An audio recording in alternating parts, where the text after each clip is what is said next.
I love these guys, all shapes, all colors, all sizes, and they're perfect for this time of year. And I love carving pumpkin stamps. I've carved many pumpkin stamps, and I want to show you some fun things to do once you carve pumpkin stamps.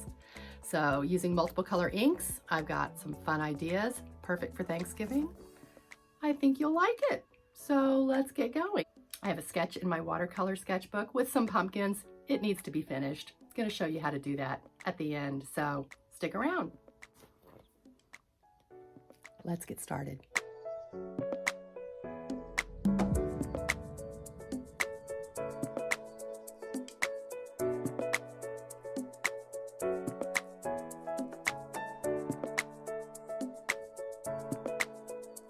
And this is such a super simple design that it does go very quickly when you're carving them. And you just want to give them different sizes and shapes, and some have leaves on the stems and some don't, and there's all sorts of variations you can do.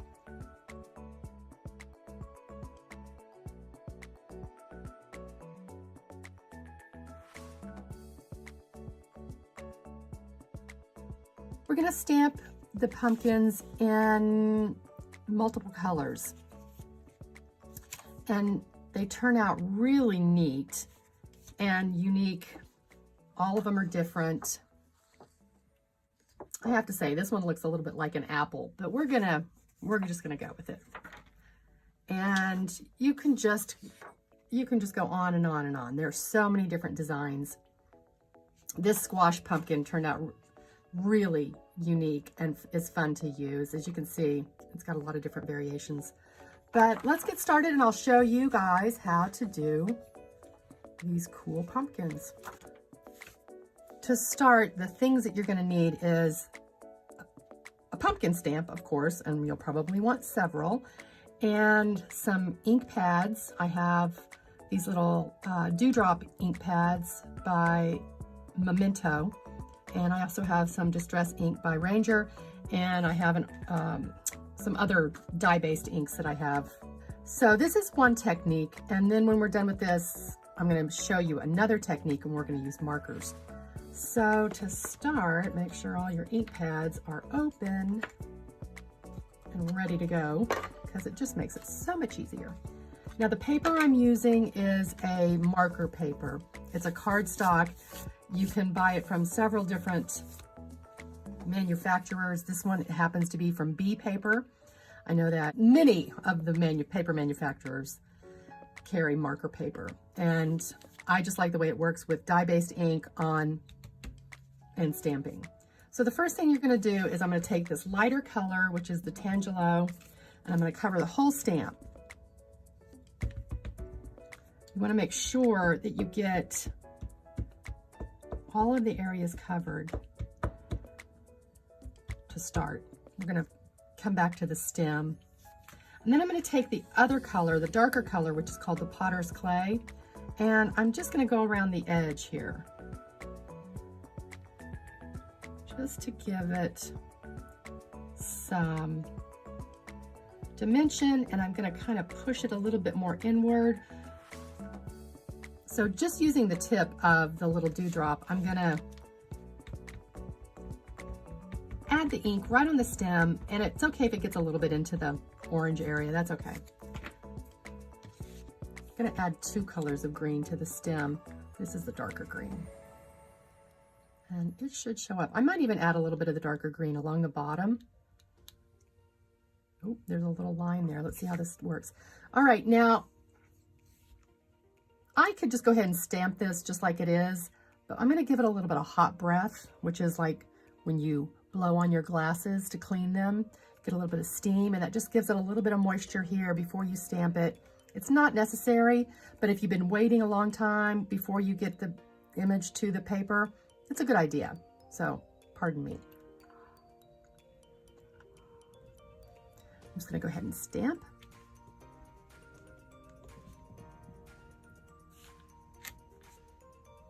Now, that looks pretty good. I think the green along the bottom really adds a nice element.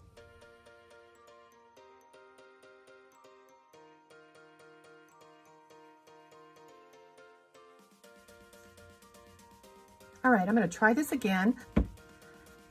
All right, this next one I've added a little bit of the spiced marmalade. It's a lighter, brighter orange. And I'm gonna come back in with some more of these other colors, getting progressively darker as I go along. You always wanna start with the lightest color first. I'm gonna put a little angled pressure points right on the stamp. And start with the lightest color first because you don't want to muddy your colors. If you were to start with the darker one and then come in with a lighter ink pad, it's really gonna destroy your ink pad. This one I'm gonna give a little brown here. This is, what's the name of this color? Rich Cocoa. I'm gonna put that right on the stem. And I think I'm gonna add a little bit more green, or a little green. I haven't added any green to this one yet. Just to kind of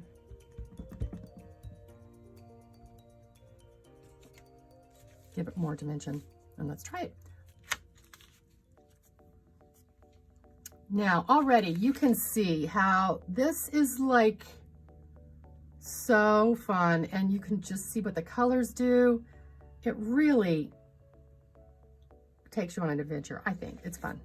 Now I'm going to show you how quick and easy it is just to do this cute little T9C pumpkin. Just gonna stamp the whole thing right on the orange. I don't care if it gets on the stem. And then since the green here is darker, I'm gonna just hit the tip of the ink pad on the stem. I might give it a little bit on the bottom. Let's see. Very simple. You're only using 2 colors of ink here, and look how cute that is. And it looks very interesting. It's got a much better design element than just a single color pumpkin. All right, I think you guys get the idea of how to add multiple colors of ink with ink pads on your stamp. So now we're going to move to markers. So I use water-based markers, and I get a collection of colors that I think are going to work well with my stamps. And you could absolutely use children's markers. Those would work well. Just know that any of these markers, when you use them, they're not going to be light fast. So it's not like you're going to want to stamp something like this and put it in the sun for a long period of time, because it will not survive. So I'm going to choose some colors that are going to go with this squash stamp. Now, when I use these markers, I just go ahead and take all the lids off and put them on the backs of the pen. So I have them all lined up, ready to go, so I don't have to fumble around, and I can just start using all sorts of colors. It's okay to let your markers sit out for a little bit while they're being used. Same with your ink pads. You know, nothing's going to dry up immediately. And you probably have heard me say before, that was my dog, by the way.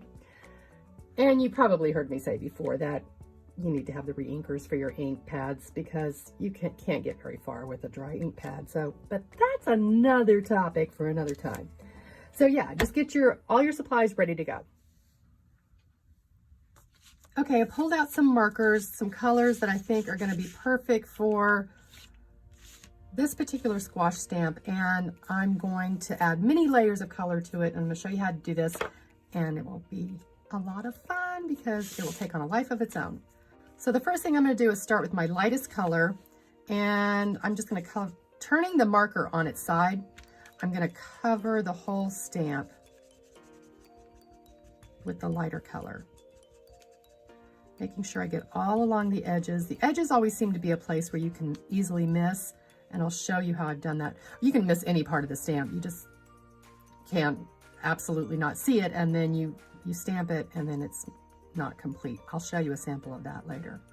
So I started with my lighter color my lighter color yellow. I'm going to add a little bit of a darker yellow. This is more of a greeny mustard. I like that. Put a little bit at the top. I'm going to add some orange, and I'm just going to put it in the middle here of this little squash, and add another orange, a little bit darker. Just give it some movement. Then I'm going to take this dark green, and what am I going to do? I think what I'm going to do I'll just try it. I'm going to go up and down the channel of this groove of the squash design right inside the cut area.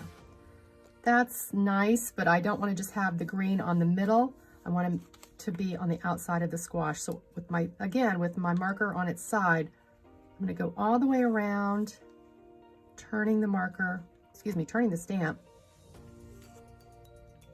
to cover the whole outside. Might give it a little bit of extra up here. And I've got some dark brown for the stem. I might add some more dark brown along the bottom. What I think I'm going to do is I'm going to come back with the green, and these are all little holes that are drilled out. I'm going to take the marker tip and just stick it right inside those little holes, and even though it's super small, it will show up and it'll be a cool design element. Now sometimes when I do this, they turn out really nice, sometimes they turn out really bad, but it's all part of the process. So I think we're ready to make our impression.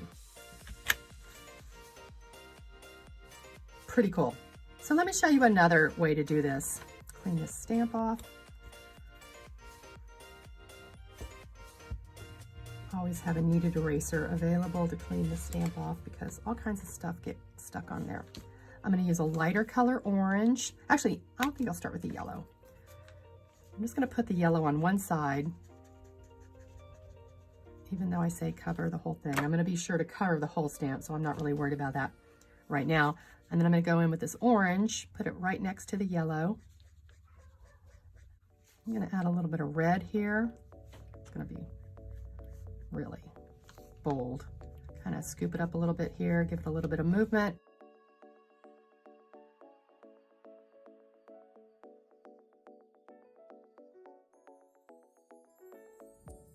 I'll just do the little bit of brown here, a little bit of brown on that stamp. And now I'm going to come back with the brown along the edge of the pumpkin. Come down a little bit in here.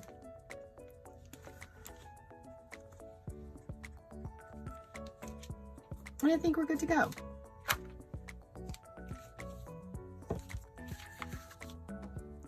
I think that's fun.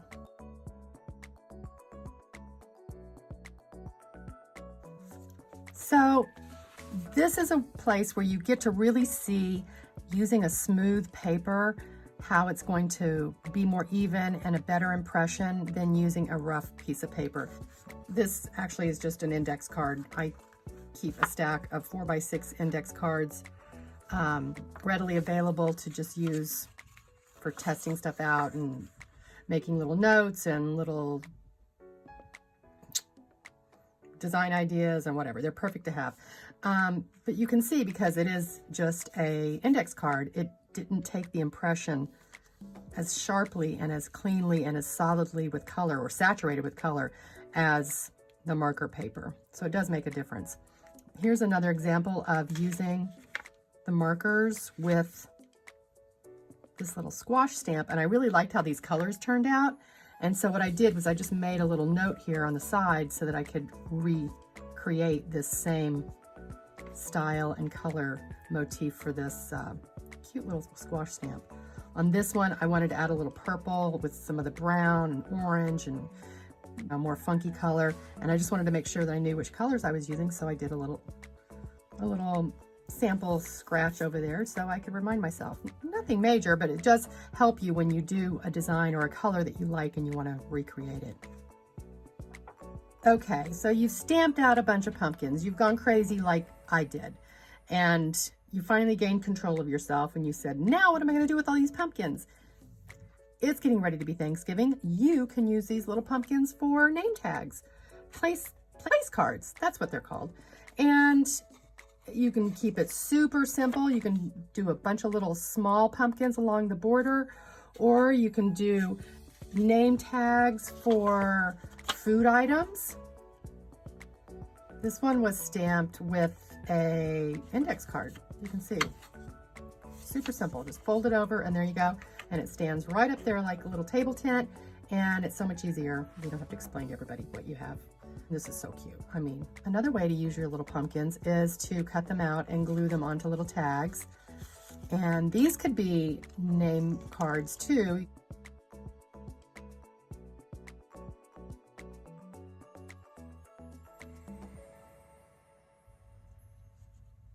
Another cool idea is to have several pumpkins already stamped out and cut up. You can use the individual pumpkins, or you can stamp them in groups and put them on little cards, and then leave them in a basket or a bowl and have people throughout the day pick up as many as they want and write what they're thankful for on the back, and then put them in a basket or a bowl. And then at the end of the evening or day or meal, or however you want to do it, one person, or you can just move it around the table, picks them out randomly and reads them out loud, and it's kind of fun to guess who put which pumpkin in. It's a cute little tradition. Here I wanted to show you what it looks like when you miss a spot on the stamp with the marker. This was, it looks like I even had something stuck underneath here. It wasn't. It just was, that was the part where I missed the ink on the stamp. Here's the same thing. I got it a little bit, but it was very sketchy and uneven, so it didn't make a clean impression. And here you can see where it's not fully inked up there on the stamp. So just take extra time. Here's another spot here. So just take your time and make sure that you have enough ink on your stamp before you make your impression. And of course, practice, practice, practice, and then you'll have lots of fun pumpkins to do all sorts of cool things with. And maybe you guys could do a big thankful collage. Why not? Add some leaves, add some birds. You could also do a page in your art journal. So many cool things. And pumpkins are so welcoming and inviting and charming and lovely and cute. And these guys are right up there with it. So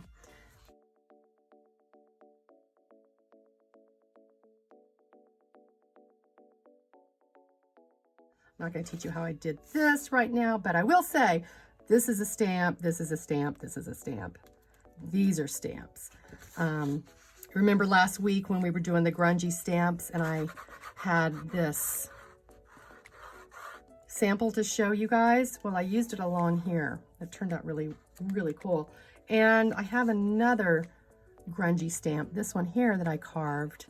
And let me see if I can find it and show it to you. And here it is. You can see how it turns out when it's stamped.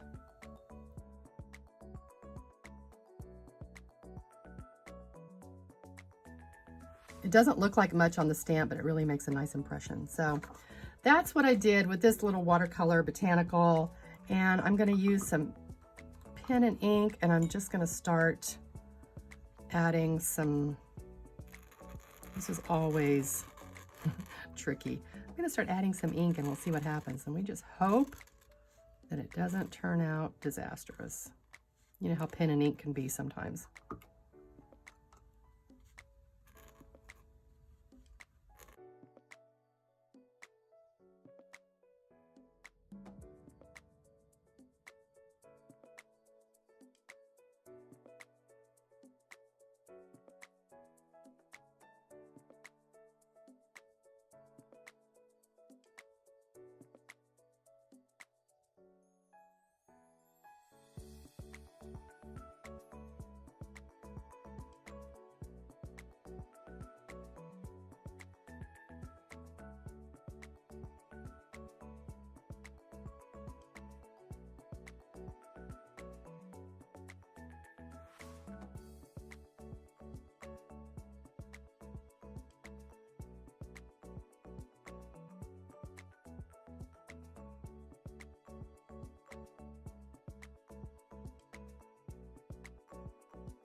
okay, I did a little bit more. I think I'm good. I'm gonna let it dry overnight. I'm gonna erase all the pencil marks and I'll post it on Instagram. You guys should follow me over there too if you don't.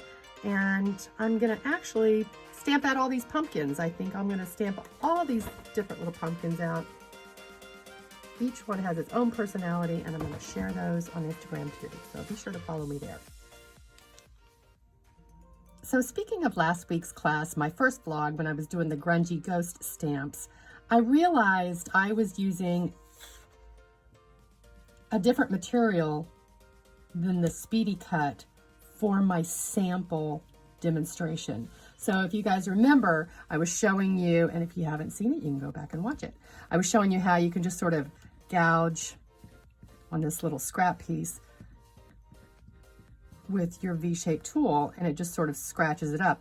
What I forgot, because it had been several years, this was a piece of a different material that I had in my drawer. And so when I went to go scratch it, it just kind of started crumbling. I'm like, oh, right, okay. But I didn't make the connection. And so then when I cut from this piece of material for my ghost, I knew that this was Speedy Cut. And as you can see in the video, when I went to go start making the marks and the ghost, they were really nice and smooth. Can you guys see that? You can see that this Speedy Cut is really great at just making those little hatch marks. So they're not going to be scratchy. I was confused, but you did see what I did on the ghost stamp when we were going to make it a grungy style. We went this direction. Just a little disclaimer so you guys know that's what that was about. That was fun, or at least I thought so. I hope you did too. And I hope if you like this video, you give it a thumbs up. Certainly subscribe. Vlog number 2 under my belt. We're gonna keep going. And check out my Instagram because I'm gonna be doing a lot on IGTV as well. And I'll see you next time. Thanks for watching.